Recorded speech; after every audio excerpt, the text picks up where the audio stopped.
Baik, Assalamualaikum warahmatullahi wabarakatuh, Pak Erwin. Waalaikumsalam warahmatullahi wabarakatuh. Ya, Pak Ade. Ya, alhamdulillah. Kita kayak belum lama ketemu ya. Kayaknya baru kemarin ya. Masya Allah. Ya, Pak Erwin. Jadi sudah, Insya Allah sudah siap ya hari ini kita ada diskusi ringan lah perihal mungkin ada beberapa nanti yang mungkin saya tanyakan terkait dengan apa yang Pak Erwin hadapi di sekolah. Kira-kira Pak Erwin ada kendala apa atau mungkin ada yang Pak Erwin perlu kita sama-sama sharing. Dipersilahkan Pak Erwin mungkin untuk ada yang perlu Pak Erwin sampaikan sebelumnya. Ya nih Pak Ade nih, saya ada hambatan nih Pak Ade apa di proses pembelajaran itu Pak Ade. Jadi di materi senam senam lantai itu khususnya di roll belakang itu anak-anak tuh kurang bersemangat gitu loh Pak Ade. Jadi saya tuh pengen anak-anak tuh bersemangat ketika pada saat materi roll belakang itu gitu Pak De. Oh, berarti ini apa namanya materi senam ini diajarkan di sekolah ya Pak ya? Iya, iya betul Pak De. Ada di dalam materinya. Oke, sebelumnya langkah-langkah apa Pak Erwin yang sudah mungkin kalau boleh saya tahu yang Pak Erwin terapkan selama ini sampai terus Pak Erwin memiliki kesimpulan ada kendala kesulitan di sana?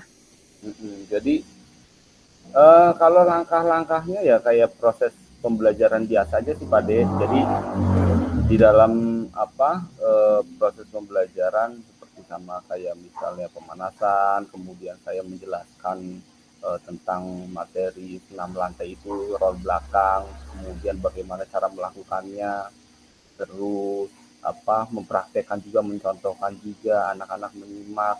Nah, namun untuk saat pelaksanaannya eh, anak-anak itu kurang kurang kurang kurang bersemangat gitu ketika saya minta ayo coba misalnya si A melakukan, nah itu pak nggak mau gitu.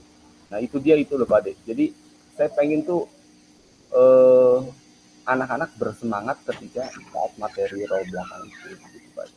Oh, ya. eh Selain mempraktikkan, apa Pak Erwin sudah mencoba misalkan menampilkan tayangan video gitu misalnya dengan penggunaan media yang lain misalnya?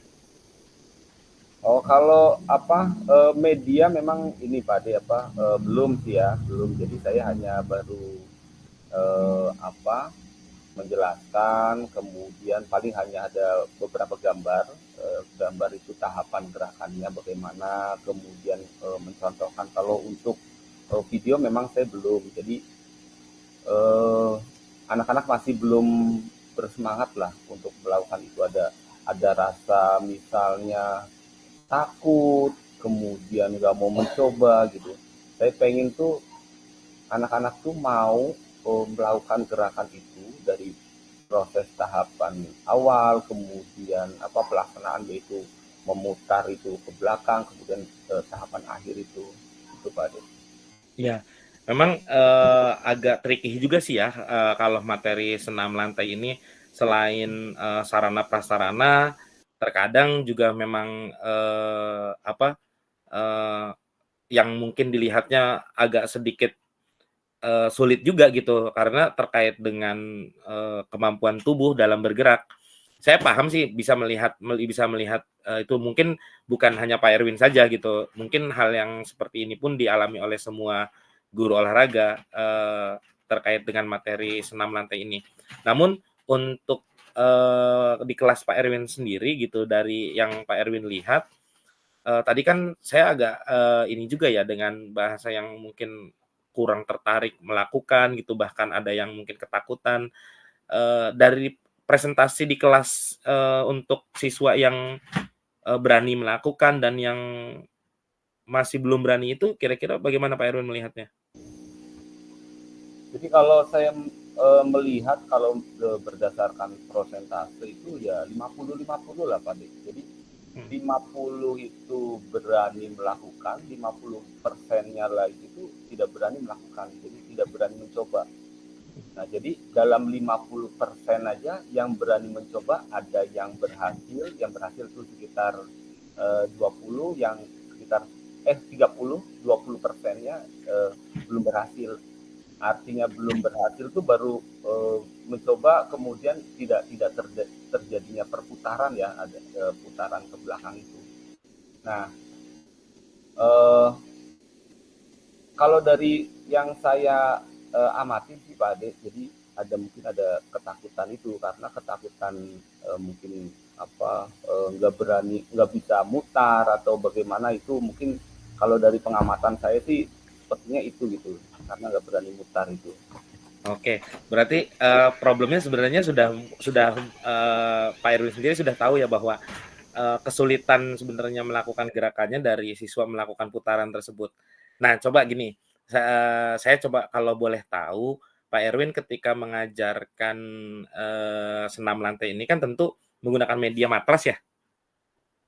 Nah, itu karena ini kaitannya dengan guling ke belakang, beda ya dengan guling ke depan gitu kan ya, yang mungkin tidak membutuhkan effort yang lebih besar dibandingkan ke belakang, karena kalau ke belakang itu perlu dorongan kaki, sehingga mungkin yang saya pengen tahu dulu seperti tadi tuh kayak langkah-langkahnya kan sudah dijelaskan, tapi runtut dari mulai gerakan yang sudah Pak Erwin lakukan, karena kebetulan saya juga guru olahraga nih, jadi kita Iya. juga sama saya tahu biasanya anak itu kan agak kesulitan mendapatkan gulingan ke belakang itu ketika permukaan si matras itu juga berpengaruh.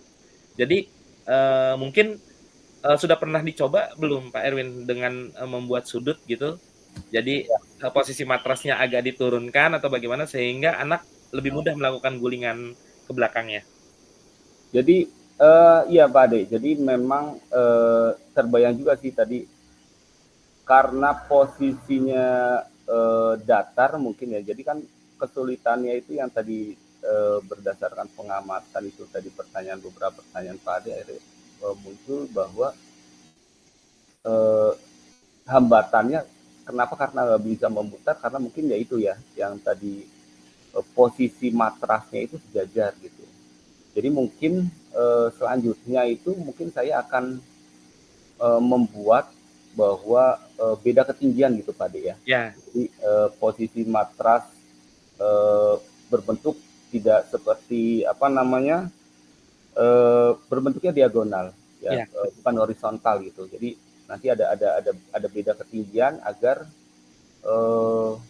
putaran untuk roll belakangnya lebih mudah dilakukan gitu. Iya. Sama mungkin juga perlu dipikirkan juga, itu sudah baik, berarti di sini kita sudah sama-sama temukan bahwa salah satu solusinya nanti mungkin bisa dicoba dengan merubah sudutnya yang tadinya mungkin secara vertikal saja, tapi agak dinaikkan sedikit supaya membentuk matras berupa turunan sehingga memudahkan siswa dalam melakukan roll, serta jangan lupa mungkin untuk bisa dimaksimalkan Pak Erwin, matras yang ada di sekolah, karena terkadang kan ada tadi ketakutan ya, mungkin kekhawatiran anak misalkan ketika melakukan roll dia keluar dari matras gitu, mungkin ini juga bisa menjadi salah satu penyebab siswa tersebut bisa mengalami rasa ketakutan, sehingga dari rasa takut itu jadi dia nggak percaya diri sehingga mempengaruhi gerakan. Nah, kira-kira setelah Pak Erwin mengetahui kira-kira solusinya tadi akan mencoba melakukan merubah dari sudut matras tersebut, kira-kira dalam waktu dekat apa yang akan Pak Erwin lakukan di kelas Pak Erwin selanjutnya untuk di materi senam lantai? Jadi yang hasil tadi yang akan saya lakukan ya, tadi saya coba nanti melakukan hasil diskusi yang tadi saya sampaikan itu, mungkin akan saya penambahkan menampilkan video kali ya Pak Ade. Jadi bukan hanya dari pencontohan misalnya dari saya atau dari murid yang lain, tapi nanti ada penampilan video, artinya biar ada lebih variatif. Kemudian nanti akan berubah sudut ya, merubah sudut atau ketinggian dari matras itu agar perputaran roll belakangnya lebih mudah. Dan yang ketiga itu matras itu hanya kurang lebih 1 meter lebih sedikit lah ya. Jadi mungkin kanan kirinya mungkin akan saya tambahkan matras agar kepercayaan diri masing-masing murid itu lebih kuat, karena bahwa ketika murid melakukannya putarannya miring pun masih jatuhnya masih ada berada di dalam matras itu, masih di atas matras. Jadi kemungkinan keberanian itu akan lebih tumbuh, lebih kuat lah gitu. Ya. Itu sih Pak Ade. Terima Ya, kasih baik. udah mencerahkan lah ya, ada akhirnya dari obrolan kita akhirnya ketemu tercerahkan untuk anak-anak bisa lebih berani lagi dalam pelaksanaan roll belakang itu. Oke, berarti nanti coba saya bantu untuk kita diskusikan juga ke pimpinan terkait dengan penambahan prasarana ya, seperti matras tadi, mungkin itu juga perlu nanti dimasukkan ke dalam anggaran untuk pembelian alat, sehingga mungkin ke depannya pembelajaran senam lantai yang Pak Erwin inginkan bisa berjalan dengan baik, ketakutan siswa terhadap senam lantai untuk melakukan gerakannya juga bisa berkurang. Baik, mungkin itu saja Pak Erwin sesi diskusi kita pada malam hari ini. Terima kasih banyak sudah bisa berbagi dan alhamdulillah tadi sudah kita mendapatkan titik cerah dari permasalahan yang dihadapi Pak Erwin dalam kegiatan pembelajaran. Mudah-mudahan bisa terrealisasi pada pembelajaran selanjutnya. Terima kasih banyak Terima Pak Erwin. kasih Pak Ade sudah tercerahkan, jadi menemukan beberapa solusi yang secepatnya akan saya tindak lanjuti, dan saya akan infokan kembali hasil dari rencana-rencana yang sudah saya rencanakan ini. Nanti hasilnya saya akan laporkan lagi ke Pak Ade. Terima kasih Pak Ade. Siap, terima kasih Pak Erwin. Ya, terima kasih. Ya, silakan dari Ibu pengamat, Bu Rosi.